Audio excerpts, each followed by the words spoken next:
রং বেরং কথার গল্পের আসরে আজকের গল্প মানিক বন্দ্যোপাধ্যায় লেখা সখী।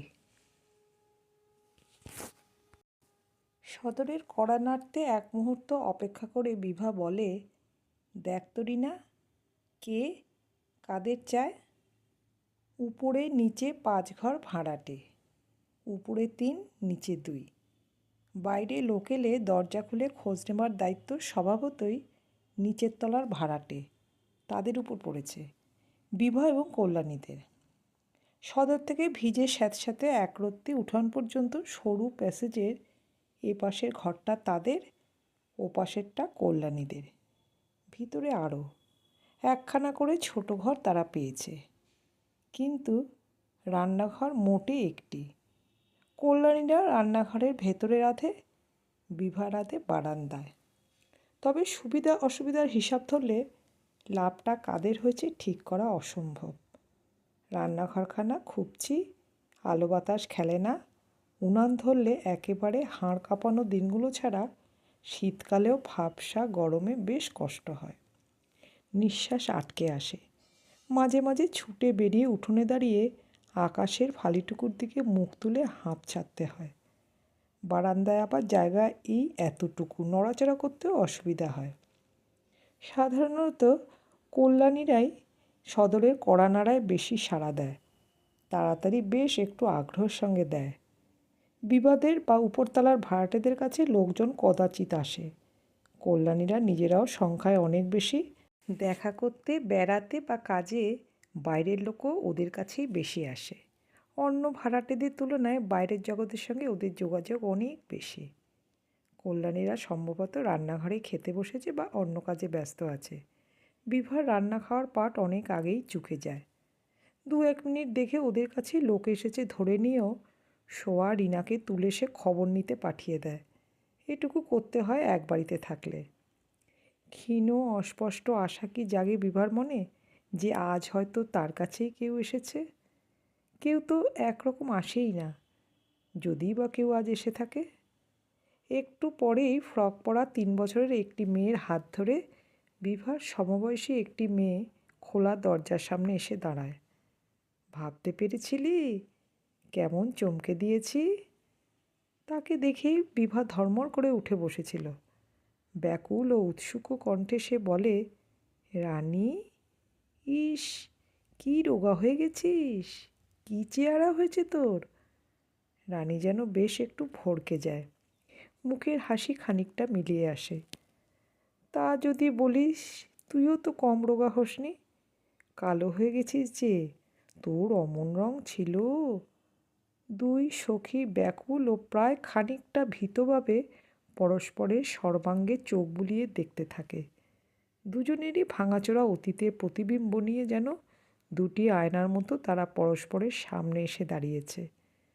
এমন খারাপ হয়ে গেছে চেহারা, এত ময়লা হয়েছে রং, অমন ক্লিষ্ট হয়েছে চোখ, এতখানি উপে গেছে স্বাস্থ্যের জ্যোতি, রূপ, লাবণ্য। প্রতিদিন আয়নার সামনে তারা চুল বাঁধে, মুখে পাউডার, সিঁথিতে সিঁদুর দেয়। নিজেকে রোগা মনে হয়, কখনো একটু আফসোস জাগে। কিন্তু আজ বন্ধুর চেহারা দেখে আগে পর্যন্ত তারা ধরতেও পারেনি বছরে কী শোচনীয় পরিবর্তন ঘটে গেছে নিজের দেহেও, কীভাবে শুকিয়ে সিটকে গেছে। আয় রানী, বস, কটি হলো? বিভা রানীর মেয়ের হাত ধরে কোলে টেনে নেয়। কটি আবার? এই একটি। তোর? কতকাল কেটেছে, বছর। এই তো সেদিন তাদের বিয়ে হলো, যুদ্ধ বাঁধার পর একে একে দুজনেরই। বছর 5 কেটেছে তাদের শেষ দেখা হবার পর। 5 বছরে একটি মেয়ে হয়ে রানীর সেই আঁটো ছিপছিপে গড়ন, যা দেখে তার প্রতিদিন হিংসা হতো, সে গড়ন ভেঙে এমন চাঁচাছোলা প্যাকাটির মতো বেডপ হয়ে গেছে, কণ্ঠার হাড় উকি মারছে। চিবুকের ডোল বুঝি আর খুঁজলেও মেলে না। অমন মিষ্টি কোমল ফর্সা রং জলে ধোয়া কাঁটা মাছের মতো কটকটে সাদা হয়ে গেছে। বিভা ভাবে আর উতলা হয়, তার চোখে জল আসে। বিভার 2টি ছেলেই ঘুমোচ্ছিল। ছোটটোর দিকে কয়েক মুহূর্ত চেয়ে থেকে রানী মৃদুস্বরে বলে, ওর কত বয়স হলো? 2 বছর। দুটি ছেলেই রোগা, ছোটটির পেট বড়, হাত পা কাঠির মতো সরু। ওদিকে দেখতে দেখতে রানী নিজের চেহারার কথা ভুলেই গিয়েছিল। আচমকা সে বলে, কি আর করা যাবে, বেঁচে বর্তে যে আছি তাই ঠের, যা দিনকাল পড়েছে। সত্যি শেষ করে দেবে। বিভা স্বস্তির নিঃশ্বাস ফেলে। সে ভুলে গিয়েছিল কি ভয়ঙ্কর দুর্দিনের মধ্যে কি প্রাণান্তকর কষ্টে তারা বেঁচে আছে। ভুলে গিয়েছিল কি অবস্থায় কি খেয়ে কত দুশ্চিন্তার আতঙ্ক বুকে নিয়ে তার দিন কাটায়। ছেলেবেলা থেকে শুনে শুনে আর অস্পষ্ট অনুভব করে মনের মধ্যে যে রহস্যময় ভীতিকর একটা চোরাবালির স্তর গড়ে উঠেছে, যার অতল বিষাদ আর হতাশায় মিছে মায়ার মতো দুর্দিনের অর্থহীন। লীলা খেলার মতো জীবন যৌবন তলিয়ে যায়, সেটা আজ আলোড়িত হয়ে উঠেছিল। এই তবে জীবনের রীতিনীতি মানুষের বাধা দ্বারা অদৃষ্ট যে এত তাড়াতাড়ি তারুণ্য আনন্দ উৎসাহ সব শেষ হয়ে যায়। জীবনের এই চিরন্তন নিয়মেই সে আর বিভা জীবনটা শুরু করতে না করতে মাত্র 25-26 বছর বয়সে এমন হয়ে গেছে। রানী তাকে মনে পড়িয়ে দিয়েছে, না তা নয়, জীবন অত ফাঁকিবাজি নয়, এমন ভোগমূর নয় দেহ। শুধু খেতে পড়তে না পেয়ে চিন্তায় ভাবনায় জর্জরিত হয়ে হাসি খুশি আমোদ আহ্লাদের অভাবে তাদের এই দশা। একা এসেছিস রানী? একা কেন, ঘোড়ায় চেপেই এসেছি, দরজায় দাঁড়িয়ে আছে। কি আশ্চর্য, তুই কি বলতো, এতক্ষণ বলতে নেই? অসহায়ভাবে ভিভা পরনের কাপড়খানার দিকে তাকায়। রানী একখানা ভালো কাপড় পরে এসেছে, আগেকার দিনে সঞ্চিত তোরঙ্গে তোলা কাপড়ের একখানা। বিয়েবাড়ির মতো বিশেষ উপলক্ষ ছাড়া কেউ যা পরে না, পরলে মানায়ও না। এই রহস্যের মানে বিভা জানে, তারও একই অবস্থা। আত্মীয় বন্ধুর বাড়ি যেতে, সিনেমা দেখতে, বেড়াতে বার হতে সাধারণ রকম ভালো কাপড় যা মানায়, তার তোরঙ্গেও আগেকার 5-7খানা ছিল। বাড়িতে পড়ে পড়ে সে ভাণ্ডার শেষ হয়েছে। এই দুঃশাসনের শেষে দ্রৌপদীদের কাপড় টানাটানির শেষ নেই। বিয়ের সময় দামি শাড়ি আর ঘরে পরা শাড়ির মাঝামাঝি কিছু নেই, রাখা অসম্ভব। ঘরেও তো উলঙ্গ হয়ে থাকতে পারে না মেয়ে মানুষ। ইতিমধ্যে মরিয়া হয়ে চোখ কান বুজে সাধারণ সামাজিকতায় রাখার জন্য সাধারণ রকম ভালো 2-1টা কাপড় সে কিনেছে। প্রাণপণে চেষ্টা করেছে এই প্রয়োজন ছাড়া ব্যবহার না করার, কিন্তু সম্ভব হয়নি। 24 ঘন্টা দেহ ঢাকতে হয়, বাসি কাপড় ছাড়তে হয়, স্নান করে ধুতে হয়, সাবান কেচে ধোপে দিয়ে ধোয়াতে হয়। নিত্যকার এই চলতি প্রয়োজনের দাবি সবচেয়ে কঠোর। তাই ভাবতে হয়েছে, এখনকার মতো পড়ে কটা দিন চালিয়ে দিই, উপায় কি, ধোপ দিয়ে এনে তুলে রাখবো। তুলে রেখেছি, কিন্তু বেশি দিন তুলে রাখা যায়নি। আলনার শাড়ি দুখানার একটি পরনের খানার মতোই ছেঁড়া, অন্যটি বড় বেশি ময়লা। বাক্স কি খোলা যায়? রানীর স্বামী সদর দরজায় দাঁড়িয়ে আছে।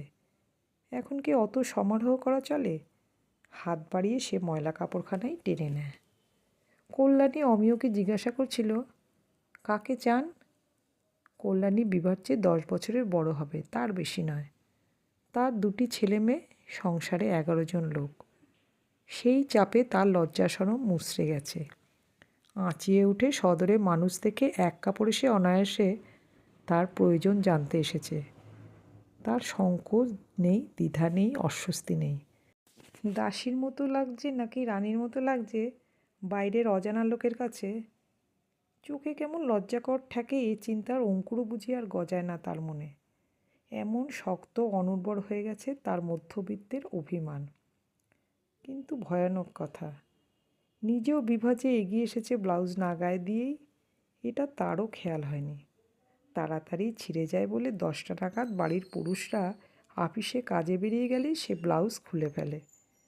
বিকালে পুরুষদের ফেরার আগে একেবারে গা ধুয়ে আবার গায়ে দেয়। খালি গায়ে থাকাটা কি তারও অভ্যাস হয়ে গেল কল্যাণীর মতোই, দাসী চাকরানি মজরুনির মতোই? কান দুটি গরম হয়ে ওঠে বিভার। আমাদের এখানে এসেছেন, সে কল্যাণীকে বলে, সেই যে রানীর কথা বলেছি আপনাকে, আমার ছেলেবেলার বন্ধু, তার স্বামী। আপনার অসুখ নাকি? কল্যাণী বিনা ভূমিকায় প্রশ্ন করে। অসুখে পড়েছিলাম, এখন সেরে উঠেছি। কল্যাণী বোধহয় কথাটা বিশ্বাস করে না। অমিয়র চেহারায় সেরে ওঠার লক্ষণ খুঁজে পাওয়া সত্যই কঠিন। কোনো রোগ সেরে গেলে এরকম চেহারা হয় না মানুষের, রোগ বজায় থাকলেই হয়। কালি পড়া চোখে শুধু তার দৃষ্টিটা উজ্জ্বল ঝকঝকে। ওহো, মনে পড়েছে। কল্যাণী আচমকা বলে, আপনারই গুলি লেগেছিল। কাগজে পড়ে বিভা বলেছিল আপনার কথা। এত বড় কথাটা ভুলে যাবার জন্য কল্যাণী অপরাধীর মতো হাসে। অসুখও হয়েছিল, অমিয় বলে। 10 মিনিটের বেশি অমিয় বসে না। কাজে যাবার পথে সে রানীকে শুধু পৌঁছে দিতে এসেছে। বেচারির গুলিও লেগেছে, সরকারি দপ্তরের চাকরিটিও গেছে। বন্ধুরা একটি কাগজে মোটামুটি একটা কাজ জুটিয়ে দিয়েছে। ঘটনাচক্রে কাগজটি আবার সরকার বিরোধী। কাগজটাই কবে বন্ধ হয়ে যায় ঠিক নেই তার। কিন্তু অমিয়কে বিশেষ শঙ্কিত মনে হলো না, বরং কেমন একটা বেপরোয়া ভাব এসেছে। কি জানেন, সব 19 আর 20। সে বিভাগে বলে, ও ছাতার চাকরি থেকেই বা কী এমন স্বর্গলাভ হচ্ছিল। ঘরে বাইরে চাকরির মর্যাদা রাখতে প্রাণ যায় যায় অবস্থা। নিজের মনটাও মানে না। যেমন হোক চাকরি তো করি, মাস গেলে মাইনে তো পাই যা হোক। একদম মিনিমাম ভদ্রলোকের স্ট্যান্ডার্ড তো অন্তত রাখতে হবে। সে এক ছুঁচো গেলার অবস্থা। পেটও ভরতে পারি না, না খেয়ে মরতেও পারি না। এখন শালা বেশ আছি, হয় এসপার নয় ওসপার, ব্যাস। ওনায় আসে বিনা দ্বিধা সংকোচে সে বিবার সামনে শালা শব্দটা উচ্চারণ করে। সত্যিই করে। কি ছোট লোক হয়ে গেছে শিক্ষিত মার্জিত ভদ্র সন্তান। পাশে কোথাও রেডিওতে মিষ্টি অলস সুরে গান বাজছে। উঠোনে এঁটো বাসনের ঝনঝনানি। কল্যাণীদের বাসনের সঙ্গে দোতলার এঁটো বাসনও উঠোনে এসে জড়ো হচ্ছে। একসঙ্গে ছোট ছেলে মেয়ে কাঁদছে, 3টে অথবা 4টে, সংখ্যাটা ঠিক ধরা যায় না। উঠে দাঁড়িয়ে অমিয় বলে, আপনার চিঠি পাবার পর থেকে বাড়ি বয়ে এসে ঝগড়া করার জন্য কোমর এঁটে বসেছিল। আমার অসুখের জন্য দেরি হয়ে গেল। কিসের ঝগড়া? বলেনি? চিঠিটা পড়ে কেবলই বলতো, দেখলে, ছেলেবেলার বন্ধু, কত ভাবছিল। কাগজে গুলি লাগার খবর পড়ে একটি চিঠি লিখে দায় সেরেছে। কর্তাটিকে পাঠিয়েও তো খবর নিতে পারত। ওহো, এই ঝগড়া? বিভা সত্যই বিব্রত বোধ করে। যাব মনে করেছিলাম, ওকে তাগিদ দিয়েছি। 1 মাসের ওপর যাব করছেন, কিন্তু যেতে পারেননি। কোটরে বসা চোখের উজ্জ্বল দৃষ্টিতে সোজা বিভার মুখের দিকে তাকিয়ে 10 মিনিটে গড়া আশ্চর্য অন্তরঙ্গতায় মুখের কথা কেড়ে নিয়ে অমিয় সহজ সহানুভূতির সায়জা নিয়ে বলে, আপিস, ছেলে পড়ানো, বাজার, রেশন, কয়লা, ওষুধ, ডাক্তার কী করেই বা পারবেন। এখনও ছুঁচো গেলার অবস্থা। বিভা প্রাণ খুলে হাসে। অমিয় চলে গেলে বিভা সহজভাবে বলে, নে, কাপড়টা ছেড়ে হাত পা এলিয়ে বস, সংসেজে থাকতে হবে না। সত্য কথা বলতে কি, রানীকে এতক্ষণ সে প্রাণ খুলে গ্রহণ করতে পারেনি। ভিতরে একটা আবিষ্টভাব বজায় থেকে গিয়েছিল। খুশি হলেও সে আনন্দে খাচ্ছিল। হোক সে ছেলেবেলার সখী, মাঝখানে অনেক ওলটপালট হয়ে গেছে চারিদিকে ও তার নিজের জীবনে। কে বলতে পারে তাকে কী রকম দেখবে কল্পনা করে এসেছে রানী, তার কাছে কী রকম ব্যবহার আগে থেকে মনে মনে চেয়ে এসেছে। হয়তো অনেক কিছু অন্যরকম দেখে তার ভালো লাগছে না, হয়তো সে ভুল বুঝছে তার কথা ও ব্যবহার, আরও হয়তো ভুল বুঝবে। এই একখানা আর পাশের আধখানা নিয়ে 1.5খানা ঘরে কত দিকে যে বিষিয়ে গেছে জীবনটা, সে নিজেই কি খানিক খানিক জানে না।